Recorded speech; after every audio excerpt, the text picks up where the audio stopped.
Okay, so vlog tayo ulit, no? Ang topic natin for this vlog would be paano ba gawin ng low carb? Paano ba gawin ng LCIF way of eating? Okay, that's going to be our topic. This is Dave Aguila, aka the LCIF Coach. And if you're not yet a subscriber of our YouTube channel, no, ni Inay Ara, subscribe na. Click the subscribe button below and of course the bell button afterwards para mas updated kayo whenever we post vlogs such as this one. Okay? So, as usual, konting OBB muna dyan sa tabi and see you in a bit.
Okay, so diretso na kagad tayo sa vlog natin. Ang topic natin dito sa vlog natin ay paano ba gawin ang LCIF or ang low carb, no, way of eating or ang low carb and intermittent fasting way of eating. Paano ba gawin to? If I'm not mistaken guys, no, na-vlog ko na to before nung hindi pa ako quote-unquote marunong mag-edit ng mga videos, no. Anyway, i-update lang natin para sa mga bago. Kasi that time, when I vlogged it, no, I think ang community ng LCIF sa Pilipinas, no, or at least sa Facebook community natin sa LCIF, nasa mga 30, 50,000 pa lang. And at this moment, no, we are now pushing 1.2 million. So i-update natin para hindi malito, no, yung karamihan. Kasi nalilito yung karamihan eh. So, paano ba gawin, no, yung LCIF? Sa community natin, there is a specific way, no, of doing LCIF. But that is not the only way of doing LCIF, okay? Nagkakaroon ng confusion doon eh. Akala nila yung sa community, yun lang yung LCIF. Hindi, LCIF is generic, okay? When you say LC, no, low carb, maraming uri ng low carb. Keto is an example. Ketogenic diet or the ketogenic way of eating is an example. That is a low carb way of eating. Okay? Vegan, it's a low carb way of eating din. Vegetarian, it's a low carb way of eating din. Carnivore, it's a low carb way of eating din. So marami siyang uri.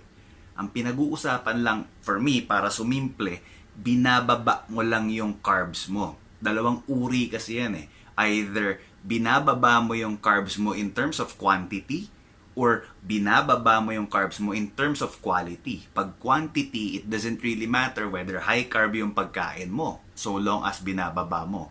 Kung isang kaldero kain mo, now 1 cup, considered low carb pa rin yun.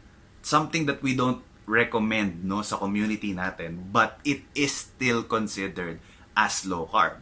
Whereas yung low carb by quality, talagang iniiwasan talaga yung mga high carb na mga pagkain such as rice, bread, pasta. So, dalawang uri siya. Now, how do you do low carb way of eating or yung LCIF way of eating? Sa community, no, sa community namin, no, there is a specific way, and that is to avoid carbohydrates or limit it to 20 grams per day. Then eat meats, eggs, and or seafoods when hungry until full.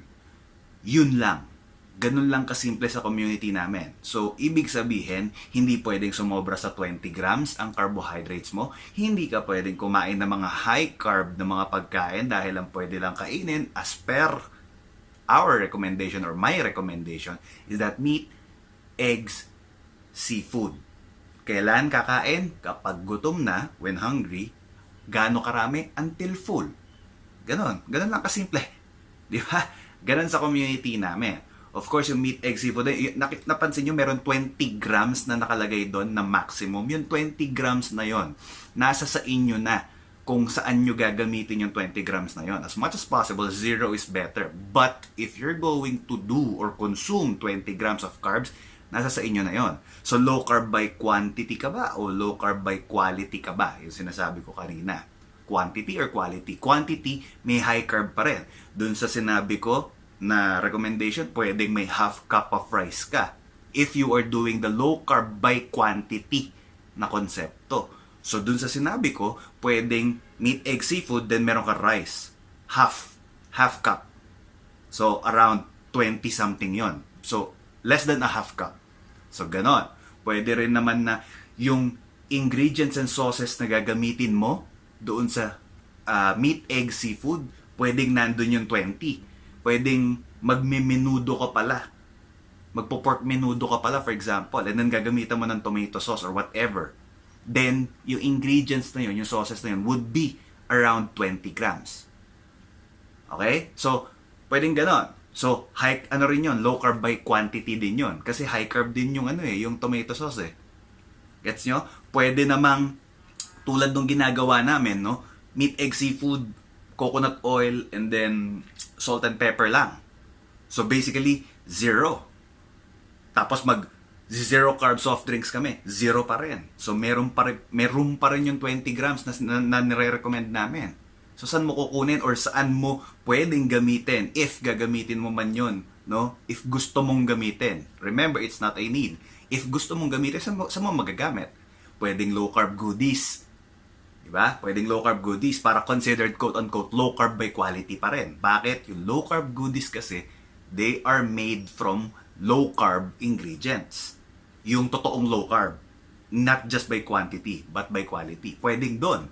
Pwedeng kakain ka ng cake, ng donut, na low carb.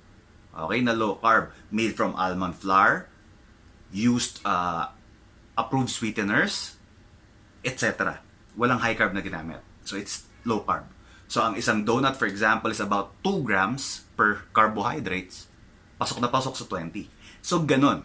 So, how do you do? Paano gawin ng LCIF? Paano gawin ang low carb way of eating? Ganun lang kasimple. Sa recommendation namin, ganon.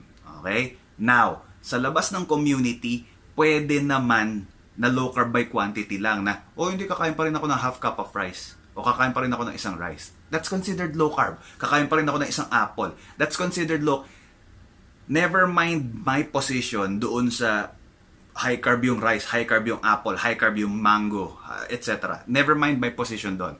Huwag kayong malito. The LCIF is just basically minimizing your carbs or hindi ka kakain ng high carb na mga pagkain. Again, sa community, ang recommendation is huwag kang kumain ng high carb na pagkain. We need to set something doon. Pero that doesn't mean na yun lang. Doon nagkakaroon ng confusion sa labas eh.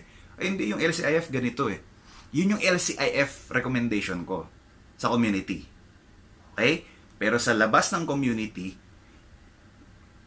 the simple is yung simplicity na tanggalin or bawasan mo lang yung carbohydrates mo can be considered LCIF. Okay? It is LCIF. Binaba mo eh. Ni-low carb mo eh. Dati kang isang kaldero, ngayon isang cup. So, low carb. Okay? So, that's how you do it. Basically, that's 2 ways, no? Kung paano mo gagawin. So, it doesn't really matter whether you do keto na may gulay, no? It doesn't really matter whether you do carnivore, you do vegan, vegetarian, Atkins, paleo, etc. It doesn't really matter. Anything that is low carb, no? Dapat, pag low carb, yung detalye ng low carb, wag na natin pag-usapan. Preferential naman yun eh. Preference ko mag-carnivore, preference ko mag-Atkins, preference ko mag-keto, preference ko mag-vegan, etc. Ang dito is yung high carb. Yung balanced diet natin ng pagkataas-taas ng carbohydrates. Yun ang kalaban dito.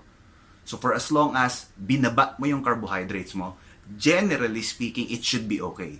It's not my preference again, but generally speaking, it should be okay. It is better, no argument, at least sa akin, it is better than the balanced diet. But of course, if you're going to debate kung ano ang quote-unquote healthiest diet, ayun, dun tayo magkakaroon ng vegan ba versus carnivore. Okay? Pero vegan and carnivore, definitely better than the balanced diet. Okay?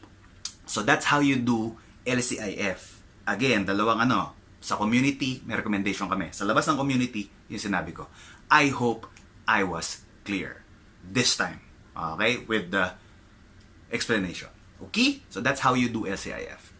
If you were inspired, informed, and or entertained by this vlog, please feel free to click any of the buttons below, like, share, comment.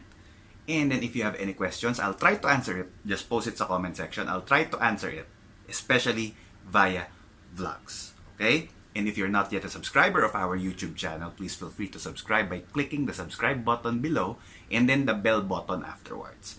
This is Dave Aguila, aka the LCIF Coach. See you on my next vlogs.